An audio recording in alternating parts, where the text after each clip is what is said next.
Before the world knew her as a saint, there was a night without light, without answers. This is where this story begins.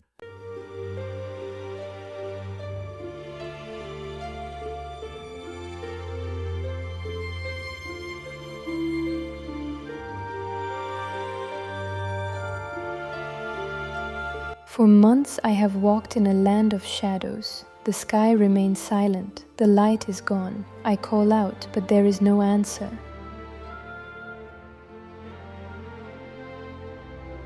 And yet, I believe, I do not feel God, but I love Him. I do not see heaven, but I still long for it. My soul is weary, my body fades, but faith is not a feeling, faith is a choice.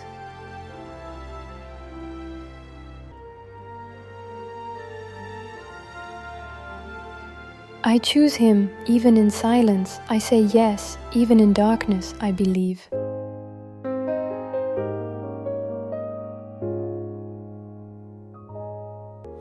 Pero hay algo que resiste, una llama que no vi.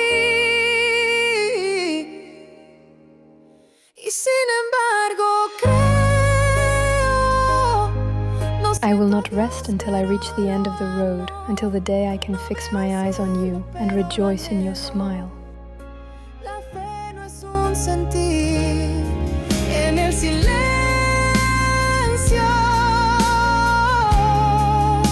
Lo elijo a él.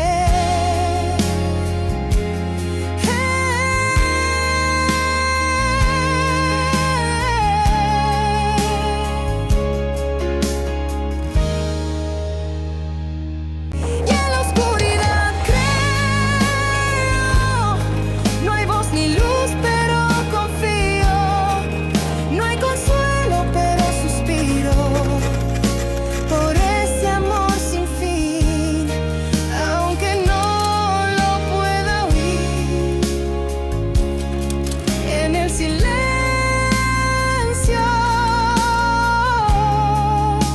lo elijo a él.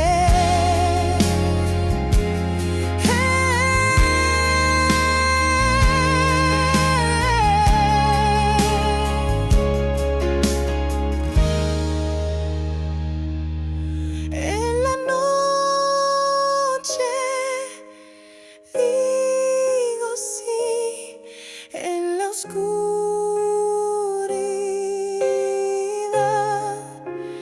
creo.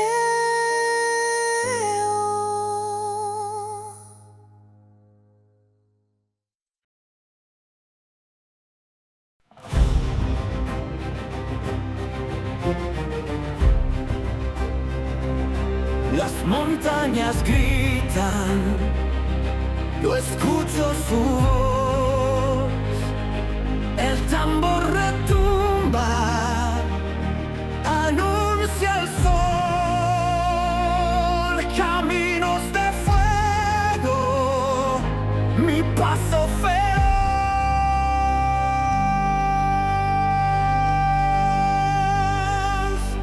Yo soy el eco del amor, fuerte y eterno, rugido profundo.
a modest house on Rue Saint-Blas.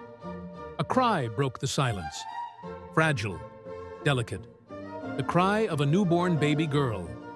She will be called Marie-Françoise Thérèse Martin, the youngest of 9 children, daughter of Louis Martin and Maria Celia Guérin. No one could imagine that one day she would be called the greatest saint of modern times.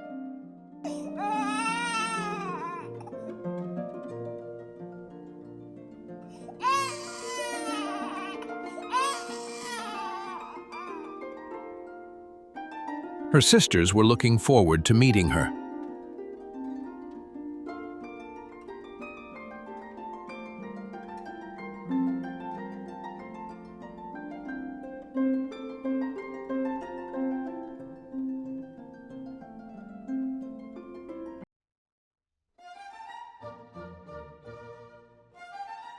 Hello, little one. I'm Marie. I am your older sister, and I will also be your godmother. I promise you that I will always pray for you and that I will take care of your soul like a treasure. You don't know it yet, but you will take care of mine too. Beautiful little sister. I am Pauline. I am 12 years old. I will be a second mother to you. I will guide your path with love, but also with firmness. I'm Leonie. I'm 10 years old. I am the one who fights in silence, the one that doesn't always shine.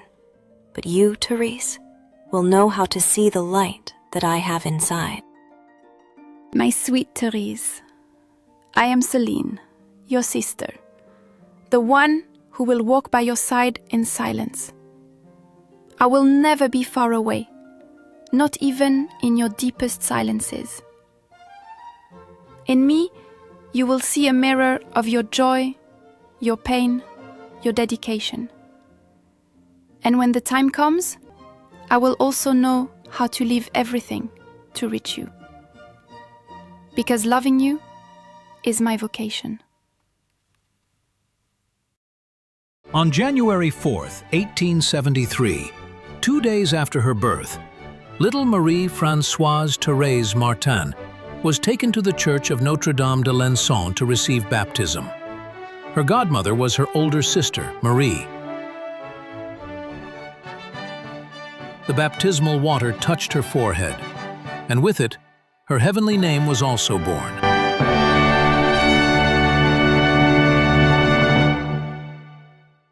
Thérèse grew up wrapped in love between laughter, stories, and prayers. She was a sweet, lively girl with eyes that sought the sky. Her older sisters adored her. Her childhood was a garden, and she was the most delicate flower.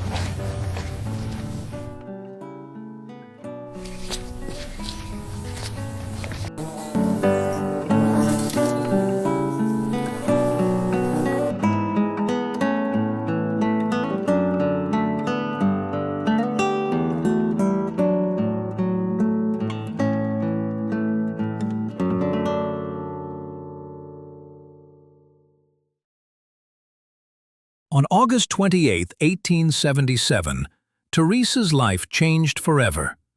She was barely 4.5 years old when her mother, Céline Martin, died after a tough battle against breast cancer. I can't tell you how deeply I felt my mother's death. The death of her mother not only brought sadness, but also a profound transformation in little Thérèse's temperament. My sweet nature completely changed. Me, so alive, so expansive. I became shy and overly sensitive. A single gesture was enough to make me cry. From the first days, after the death of her mother in Alençon, Thérèse began to change. Her lively laugh disappears. She looked for lonely corners to cry in silence. Later, in Lisieux, she would continue to take refuge behind a large curtain, where she spent entire hours alone and sad. I would hide in a corner behind a curtain and spend hours there alone and sad. It was then that Pauline, her older sister, became a tender, protective, second mother to her. Tangible comfort in her early orphanhood. After Mom's death, My heart turned completely towards Pauline. She was everything to me. I loved her so much so that I couldn't be without her. I remember that once, when I was very sick, I wanted Pauline at all costs. I couldn't be without her. I told her, sing me the Ave Maria, and she sang me the sweet song that I liked so much. Porque te amo, oh María, tú que sonríes en la noche, me enseñas que esta vida, el dolor también da fruto. Te amo, Virgen tan tierna, tú que habitas en la sombra, tu silencio es mi luz clara, tu amor me da confianza.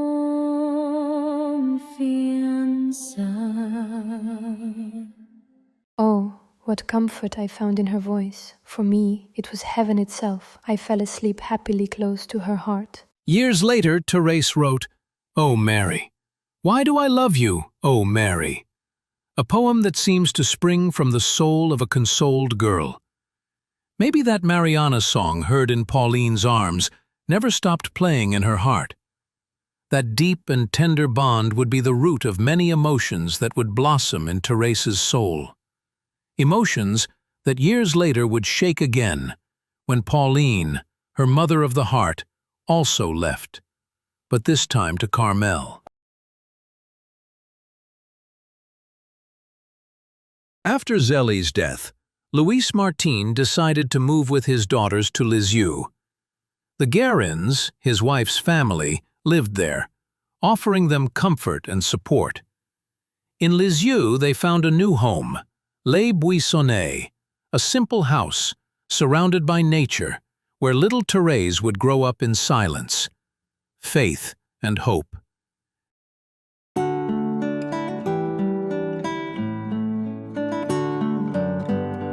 Dad was for me the very image of the good God. What a beautiful soul. His deep gaze seemed to read the secrets of the soul. When he spoke to me about the things of heaven, his voice became so soft, so collected, that it was like listening to the murmur of a river hidden among the trees.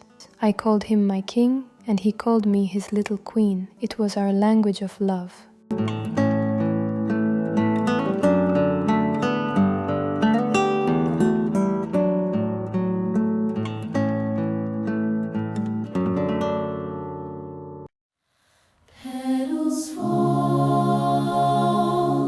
The Corpus Christi celebration was one of my favorites. How many things I saw during the processions. Hands of children scatter wide, rose and faith in hearts collide. I especially remember one occasion when I saw a little boy dressed in white on a carpet covered with roses, throwing flowers before the Blessed Sacrament. That image remained engraved in my heart as a poetic and heavenly memory. I wanted to do the same. Later on, I was chosen to throw flowers before the Blessed Sacrament, and I scattered them with immense love. I was overflowing with happiness. It seemed to me that Jesus took delight in receiving my flowers and transformed them into heavenly blossoms to adorn his adored feet.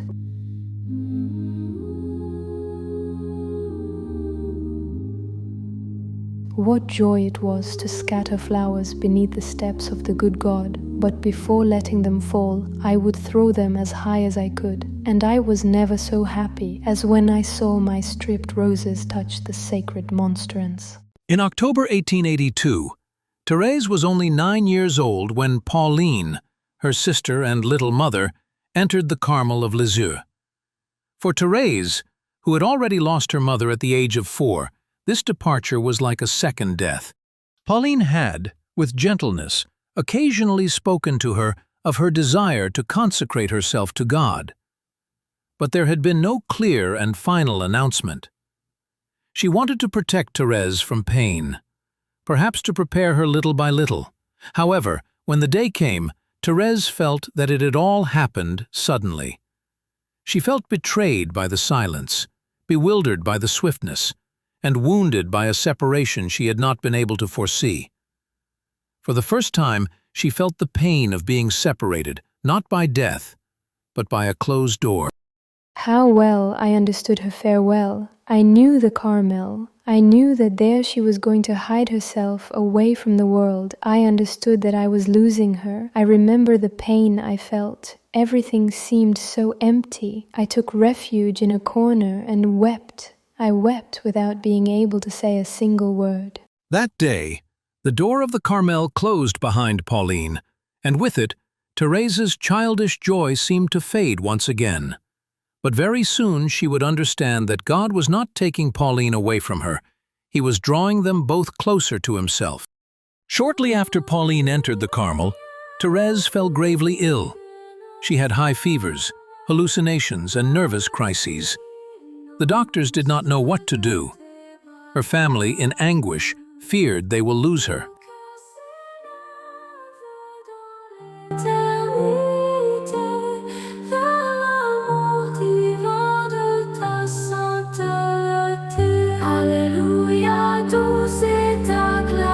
For weeks, Thérèse suffered on her bed between life and death. It was the darkest trial of her childhood, until May 13, 1883, the Feast of Pentecost, when the miracle occurred. I turned my head toward the image of the Blessed Virgin, and suddenly the Virgin seemed so beautiful that I had never seen anything like it. But what moved me most was her smile. In that moment, all my sorrows disappeared.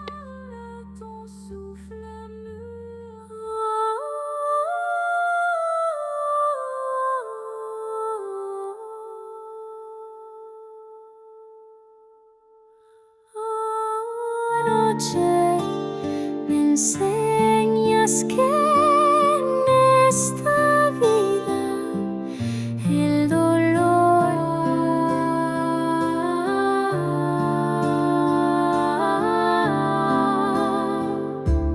cuando caigo tú me alzas hasta el cielo hacia la luz.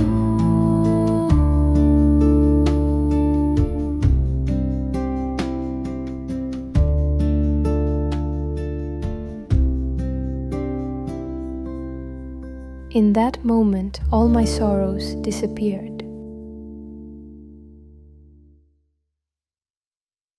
On May 8, 1884, in the chapel of the Benedictine Sisters' School in Lisieux, an 11-year-old girl approached the altar with a soul trembling with love.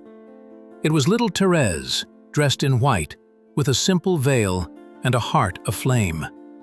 She felt that her deepest desire was coming true. To receive Jesus for the first time, for her, was not a ritual. It was a union. In her own words, "How sweet was the first kiss of Jesus to my soul."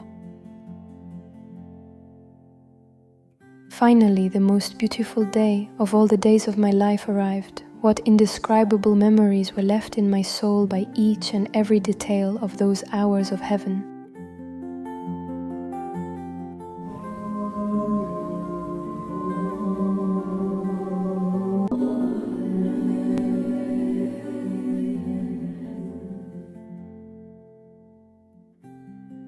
Ah, how sweet was the first kiss that Jesus gave to my soul.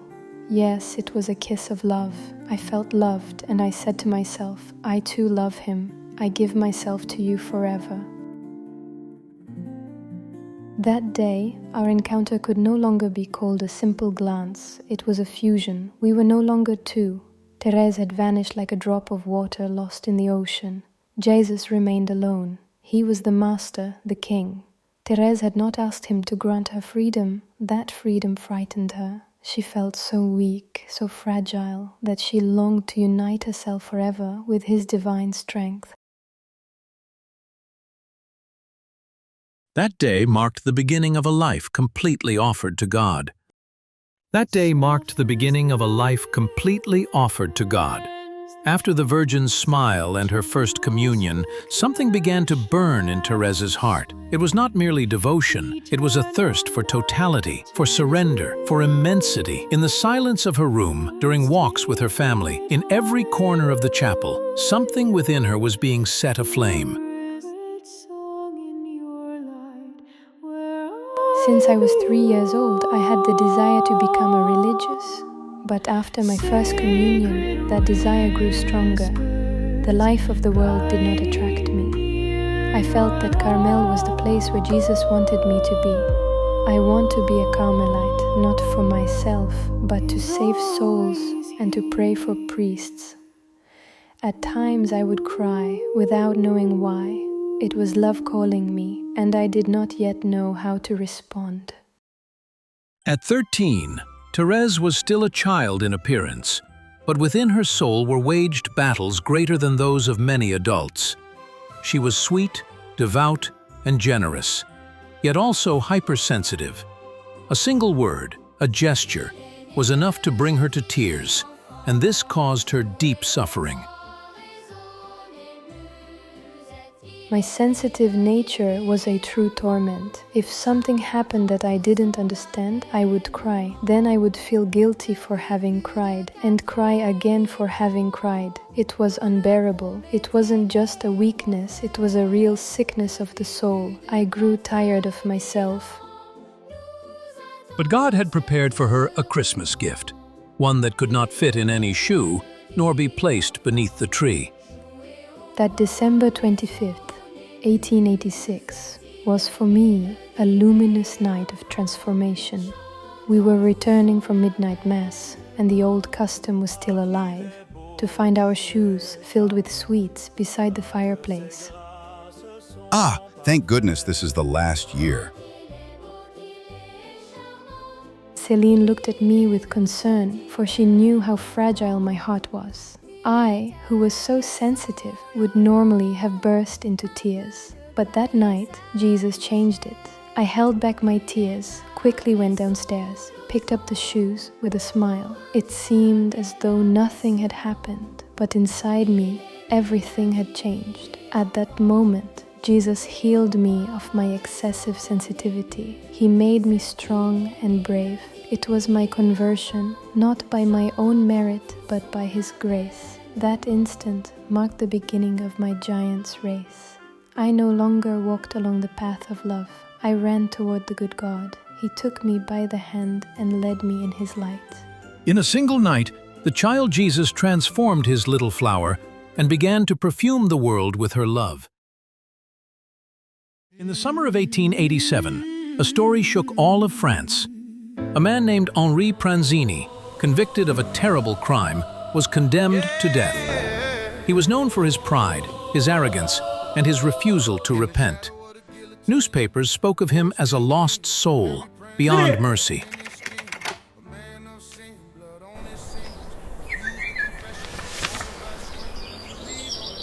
When I heard about a great criminal who was about to be executed, my heart was filled with an ardent desire to save his soul. I wanted to keep him from falling into hell. People said he had no repentance at all, that he refused even to see a priest. Then I said to myself, I will do everything possible to obtain his conversion. I trusted completely in the mercy of Jesus. I knew that He longed to forgive even the greatest of sinners, and I was certain He would pardon Pranzini. Since I could do nothing by myself, I turned to my powerful friends in heaven, the saints and angels, and offered for him every small sacrifice and prayer I could. Still, I asked God for a sign, not because I doubted His mercy, but to comfort my heart. I longed to know whether my first child had truly been forgiven. A few days after the execution, I opened the newspaper with trembling hands.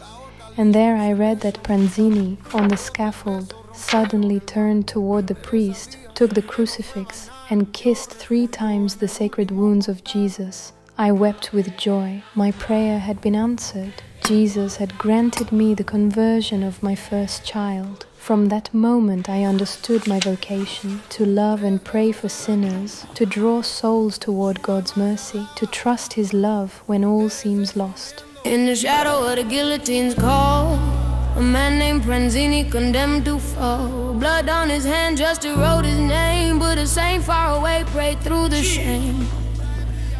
Thérèse of Lisieux, her knees hit the floor for the soul of a stranger she never seen before. She whispered to heaven, she begged for his heart. Let mercy descend, let his soul restart. 3 kisses on the cross, that was the sign. Lizzie knew then, got across the line. Redemption found in the darkest hour. Grace blooms even in a field of power. 3 besos, el beso a la cruz, el rey vio el milagro. Su oración dio luz en el abismo. Dios tendió la mano, el amor redime, todo es soberano. Chains on his wrist, his eyes full of stone. Pranzini stood feeling utterly alone. The crowd gathered round, waiting for the end, but grace moved silent where justice bent. Thérèse prayed harder, faith burned bright for a murderer's soul in the dead of night. The blade drew closer, but love spoke first, and a kiss on the cross quenched the curse. Years later, within the Carmel walls, Thérèse would recall that moment as the first flower of her apostolate. She had not yet entered the cloister, but her soul already belonged to the world. That kiss on the crucifix was the first fruit of a life given entirely to love. On the day a lost soul returned to God, the little flower's mission was born.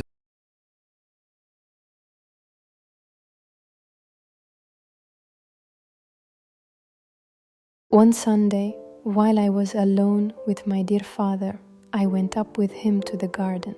My heart was beating fast. With deep emotion, I told him of my great desire to enter the Carmel when I turned 15. He seemed surprised, but did not say a single word against it. He answered with great tenderness that he had always been the first to offer his daughters to God.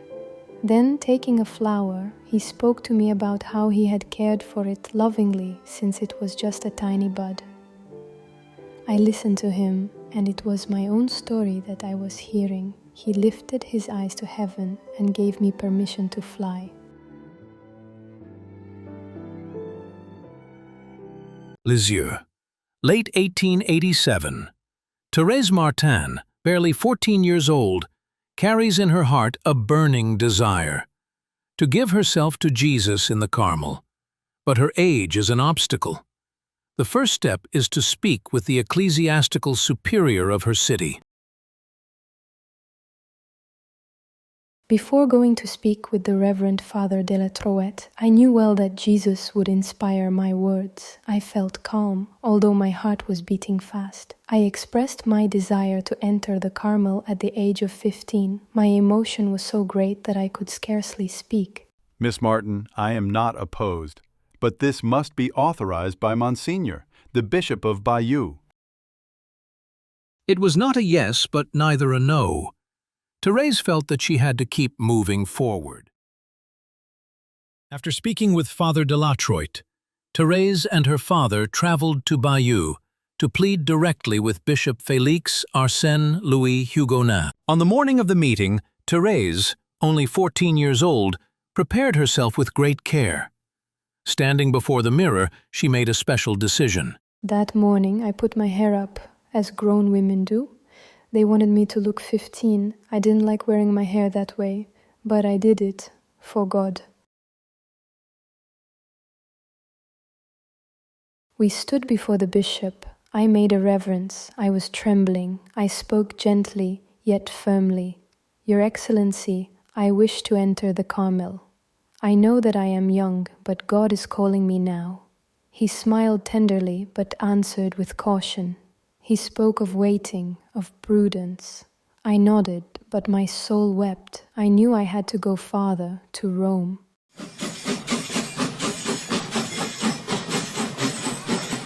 (1887). Thérèse travels to Rome with her father and sister Céline.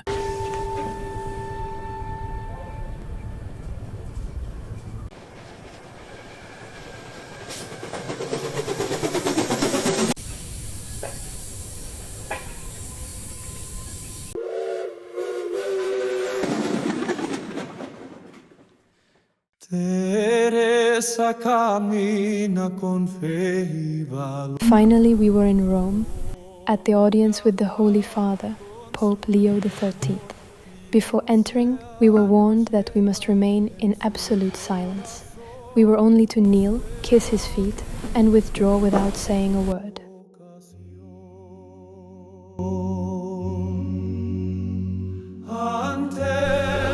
But my heart was burning. I couldn't remain silent. That was my only chance. When my turn came, I knelt like everyone else. I took his hand respectfully and looked him in the eyes.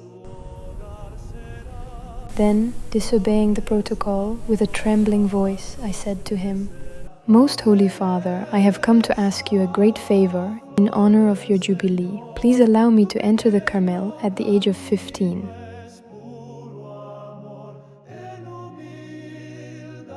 I don't quite understand what she said. She is a young girl who wishes to enter the Carmel at the age of 15. The superiors are currently studying the matter. He looked at me with tenderness and in a calm voice replied, You will enter if God wills it. "Most Holy Father, if you were to say yes, everyone would agree."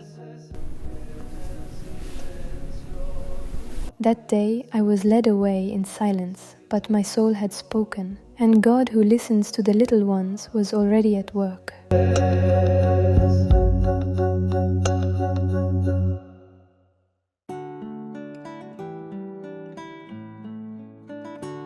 Céline, my sister, my twin soul, how deeply I have loved you. We were like two harps that resonated with the same breath of the soul. Céline, you understood my silences, my tears, my joys. I never had to explain anything, you simply knew.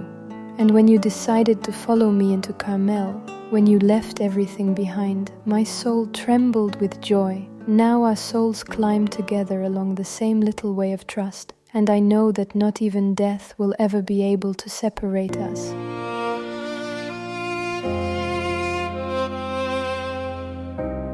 Dos niñas bajo el mismo techo, creciendo juntas el lazo estrecho. Santa Teresita, corazón de fuego, Celine al lado, su mayor sosiego. La infancia tejida con hilos dorados, secretos compartidos, sueños alados,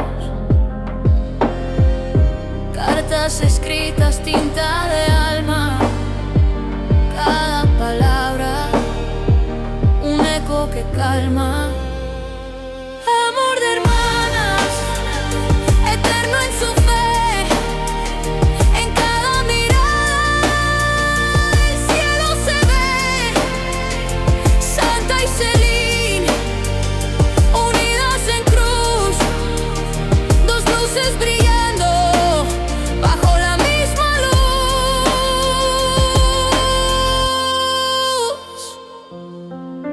Teresita soñaba con rosas del cielo, Celine la miraba con tierno anhelo.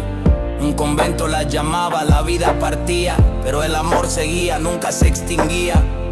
Promesas sagradas, votos que enlazan, la sangre es destino, los corazones abrazan.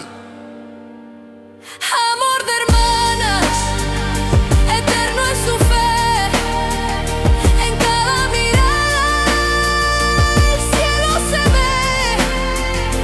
Santa y Celine, unidas en cruz, dos luces brillando bajo la misma luz.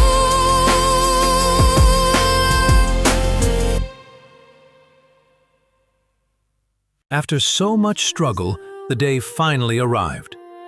Thérèse walked in silence beside her father, as if each step brought her not only closer to a new life, but to the fulfillment of a love that had given up everything for God. Sacred whispers, sacred song in your light, where At last the beautiful day of my entrance into the Carmel arrived. It was April 9th, 1888, Easter Monday. I felt moved, yet very calm. All my happiness was within me, like a deep peace that nothing could disturb. Candles flicker, shadows sway. Eternal night turns into day through the stillness. What a moving farewell that was. Before taking a step to enter the enclosure, I knelt before my father to receive his blessing. Instead of blessing me, he knelt down himself and blessed me through his tears. He was like a priest at the moment of offering the holy sacrifice. Whispers guiding near your love, oh Lord, is always here. When the doors of the Carmel closed behind me, my soul was filled with a deep joy. I felt that I no longer sought anything else on earth. Purest light, hallelujah. Endless grace, hallelujah. Holy embrace.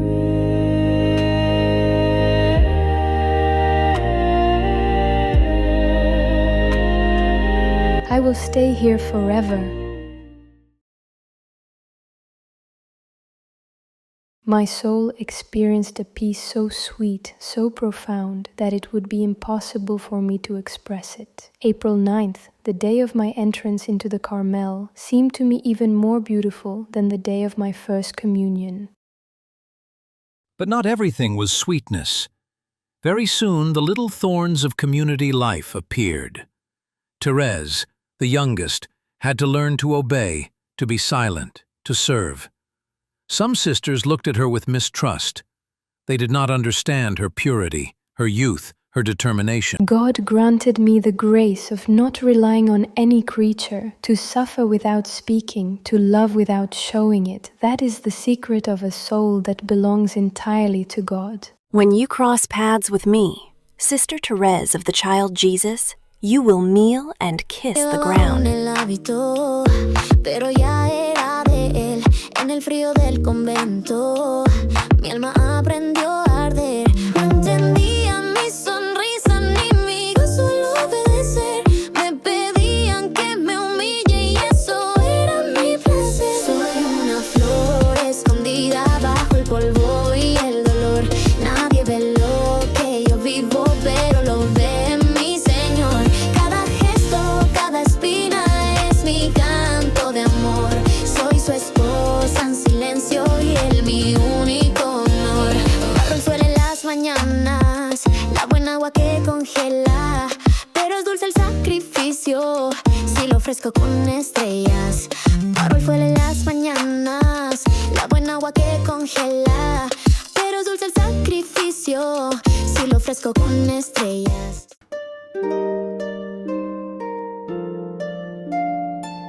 Upon receiving the habit of Carmel, I felt a pure and serene joy. January 10th, 1889 was one of the most beautiful days of my life. Las vírgenes, él te entregó el anillo de la fe y te coronó con la. As the hymn of the saints played, she lay on the ground like a seed that dies in order to bear fruit. It was death to the world, a surrender with no return. Abraza a Cristo, esposo de las vírgenes, él te. The young Carmelite appeared before her loved ones. Her family, separated by the grill, watched in silence the metamorphosis of their little queen. No one embraced her, no one touched her. But everyone understood that something sacred had taken place.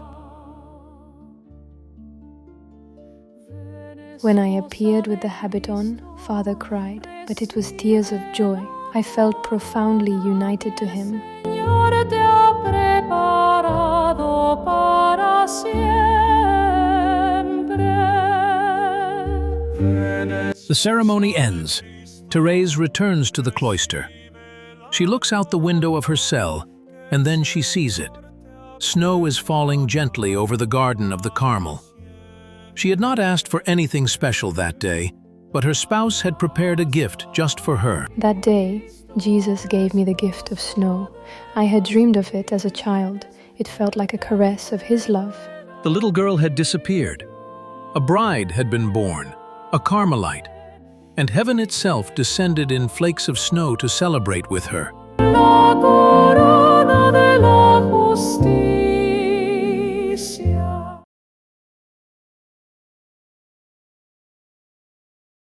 While the world went on unaware, in the silence of a small Carmel in Lisieux, a young woman with a serene face began to write a spiritual revolution. Without speeches, without travels, without visible miracles, only love. Not everyone is born to do great things. Thérèse understood that deeply. That is why she chose to do everything with immense love, even the smallest things, enduring unjust corrections, giving up her place, smiling when ignored. I am glad to be small, for only little children are carried in their parents' arms. The elevator that must lift me up to heaven is your arms, Jesus. Thérèse never doubted her destiny. She knew she would be a saint, not out of vanity, but because she trusted blindly that God does not place impossible desires in the human heart. God would not make me desire something impossible, and so, despite my diminutiveness, I can aspire to holiness.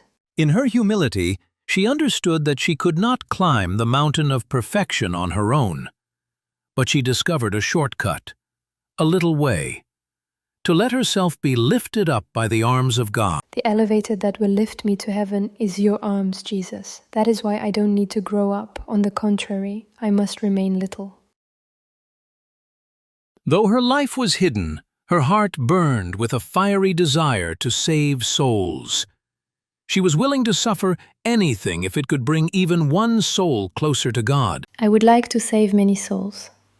I would rather die young if, by doing so, I could save more souls and make God more loved. During those hidden years, Thérèse wrote, out of obedience, the story of a soul. What seemed like a simple letter to her sister would become a light for millions. I want to spend my heaven doing good on earth. Louis Martin, Thérèse's beloved father, had suffered for years from a painful mental illness. In January 1889, he was admitted to the Bon Sauveur Hospital in Caen after episodes of dementia that worsened over time. After 3 years of confinement, he returned to live with his older daughters in Lisieux, in a fragile and silent state. His last visit to the Carmel was a scene filled with tenderness and sorrow. In a wheelchair, unable to speak, he gazed at his daughter Thérèse from behind the grille of the visiting room. Poor Papa, what a long martyrdom he has endured, but what a glorious reward he must have now. He suffered like a saint and died like a saint. Louis Martin passed away on July 29, 1894. Thérèse, already in the Carmel, received the news with peace and gratitude. She had offered many prayers and sacrifices for him, trusting in the infinite mercy of God. The good God has granted me an immense grace in allowing me to suffer so much for my father. And now, knowing that he is in heaven, I feel I have even more reason to trust in his intercession. For Thérèse, her father was the first mirror of holiness. His death was not a loss, but an offering that bound her soul even more closely to heaven. When I think of Papa, tears come to my eyes, but they are tears of love and hope. He has taught me to look toward heaven. Céline joined her soulmate, Thérèse, in the convent.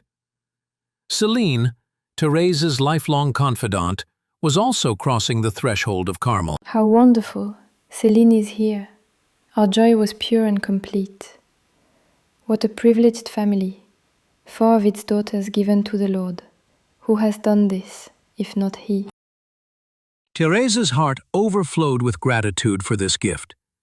It was a sign of God's tenderness, a glimpse of heaven beginning on earth. Jesus has fulfilled our desires.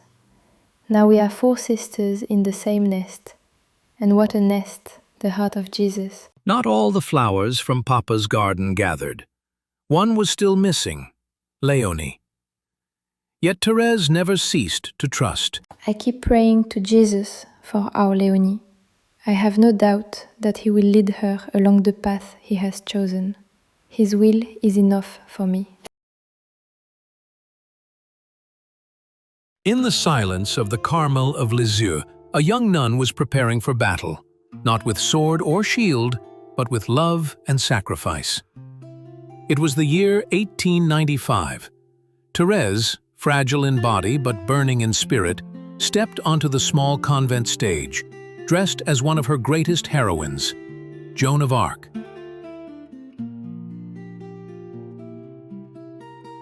With a handmade armor and a paper sword, she embodied the saintly warrior she so admired, brave, obedient, and aflame with love for God. "I, too, would like to die on the battlefield," she once whispered, in defense of the Church, in the service of Christ. But her battlefield was hidden, her victories invisible. And yet, in that moment, with fire in her eyes and courage in her soul, Thérèse was Joan, and Joan was Thérèse. 2 young women, separated by centuries, united by the same burning desire, to give themselves completely, to love without measure.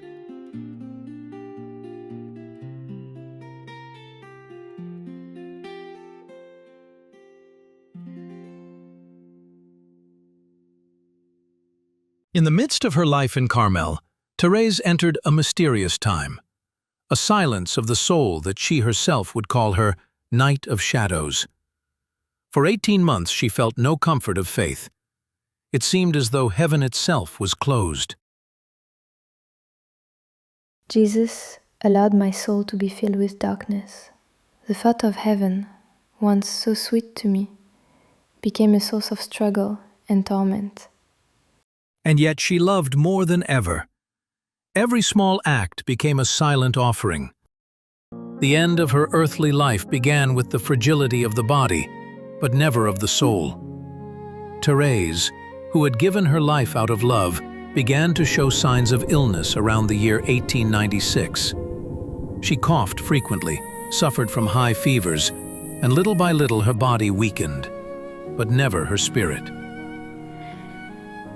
I have understood, and I feel that the kingdom of God is within us.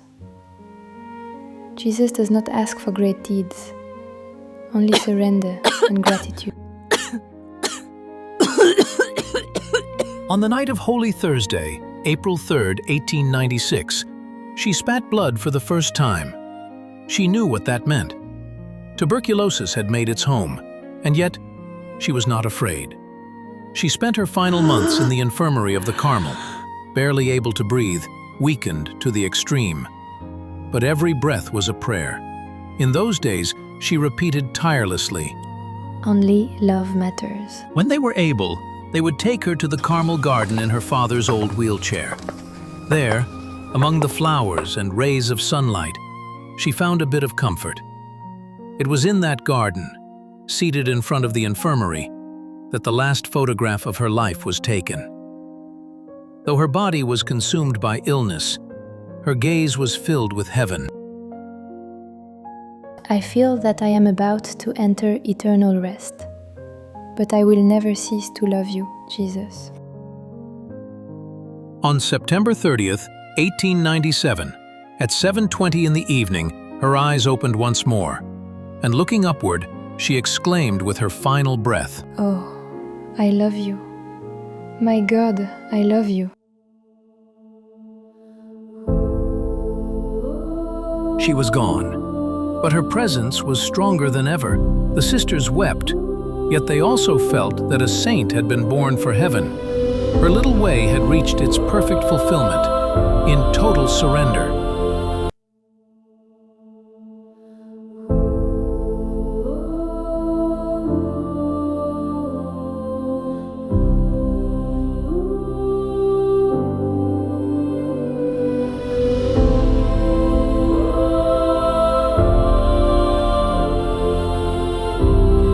I'm not dying.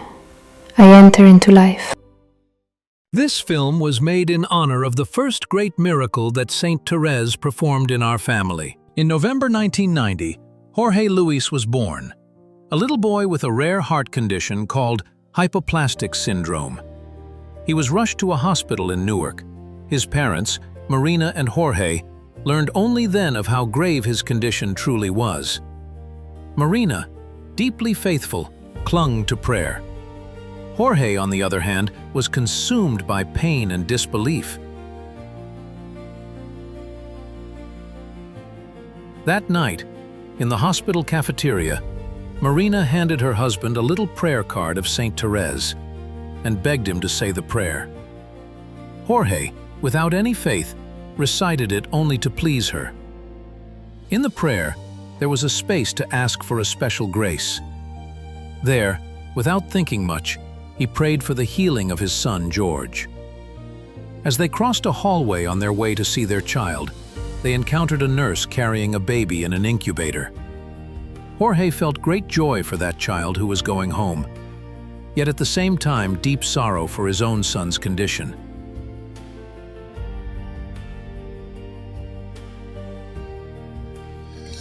Qué dichoso ese niño, y lo dije con todo corazón porque sabía que se iba para su casa. Sí, se va a su casa hoy. Y yo dije, ay, qué bueno, ojalá que mi hijo también pudiera hacer lo mismo.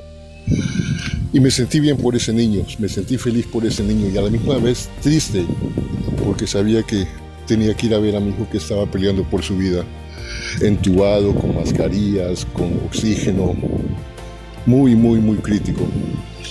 De momento una persona, una señora en mi lado izquierdo me agarró mi brazo, yo la miré a ella, me quité las gafas. ¿Cómo sigue George?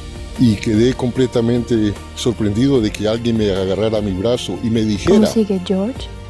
Yo pensé, bueno, la miré a los ojos y le dije, sí, está muy enfermo, pero ¿tú cómo sabes el nombre de mi hijo? Ella me dijo a mí, aún sosteniendo mi brazo, tú me lo dijiste. Tú me lo dijiste.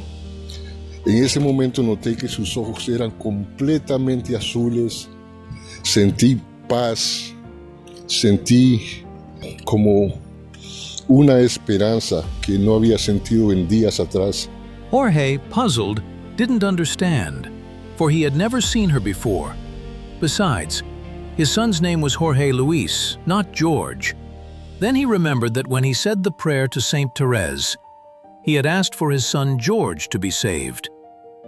Cuando seguí caminando a donde estaba Marina, sentí una ráfaga de aire tibio por mi espalda. Se me pararon todos los pelos de mi cuerpo y sentí las ganas de llorar. Y lo primero que dije, Marina, ese fue Dios, sin saber lo que yo estaba diciendo, pero sí sentí como algo más grande de mí. Hours later, the doctors, astonished, informed him that Jorge Luis was strong enough to be transferred to the Children's Hospital in Philadelphia. Es mi recuerdo de esa tarde en el hospital en Newark, cuando mi alma llena de odio, mi alma llena de rencor, fue salvada ese día a la misma vez que también salvó la salud de mi hijo. The child who was dying that day in a hospital in Newark was saved by a divine miracle. Today, he is a wonderful man with a beautiful family. His father, who once believed in nothing and rejected God, now loves him and believes with great fervor. And you? Tell us your story.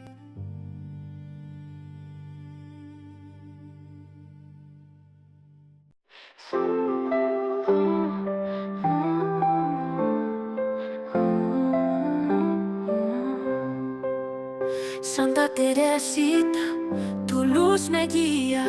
En el jardín del alma florece tu alegría.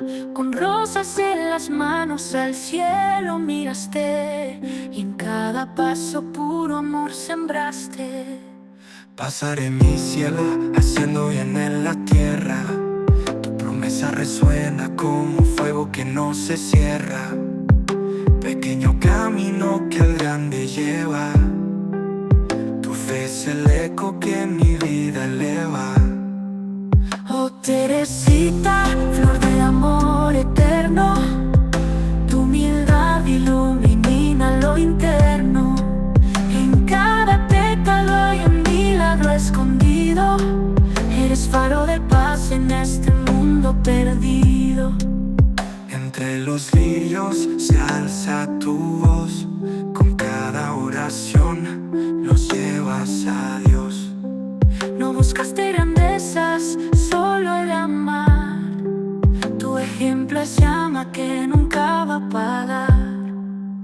Lluvia de rosas, tu promesa viva, derrama esperanza en cada alma cautiva. Santa Teresita, tu nombre susurro, en cada paso tu legado